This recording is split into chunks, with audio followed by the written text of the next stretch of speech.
سلام علیکم با تمام کلی مخلصا. خیلی باید لحظه شوخی آمده. یک برادر زن میتیم برادر خانه مود میشوه. خیلی میره زندگی رفته است نه آن خدا شوکاور خیلی خانه بیگانه چی خیلی یه روز کار مست برمیگرده خانه خشتامونش هم بین حولیده میبینه داماد مست سر میکنه چه غیر و غیره هیاهوی مستی بعد علستی ای حولیده من خوجه اینم تا اینجا بعد مستی میایی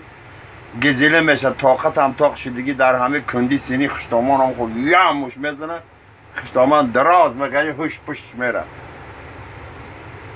همین مومنت عبریت چغیر داره صبیر بدرو میگه میدره او بیچاره دستش یه عرقه یه پامیدور یه بادونگ هم خیمه دوره میگه براتم 50 تیر نمیزنه میگه بزنه بیا واه ای که میگه بین حولید خوب میگه خشتامان میگه چو ایجا خوبه میگه بعد خوجی این خانه وقتی که جایی ده بفارشی خواه میره سلامت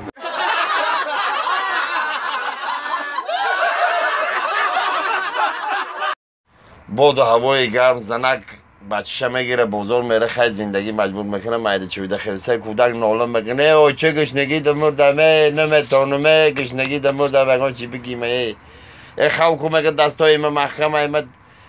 دستا محکمه من چایده خریدن نکار میریم خونده بای خمیرن کودک با گیره میکنه ای وای و چجا نگش نموندم ای وای تش نموندم ای ناله کسه گفته ای بچه جان صبر که این وجود تمام میره میریم پیش یه تربوز فروش میرن که تربوز فروش میبینن که زنک فسان میگه اپا میشه خاله میشه چوب کودک هیچی نمیتیخ تش نموندم میگه گوش نموندم این یه تربوز بگی بخرشه بگیره بکشه رسکی بخیره هم تشنگیش میشکنه هم گوشنگیش زنک این نگاه که در طرفی همون تربوز فروش گفته که برادر تی یگان بار 6 تا سوخ زدگی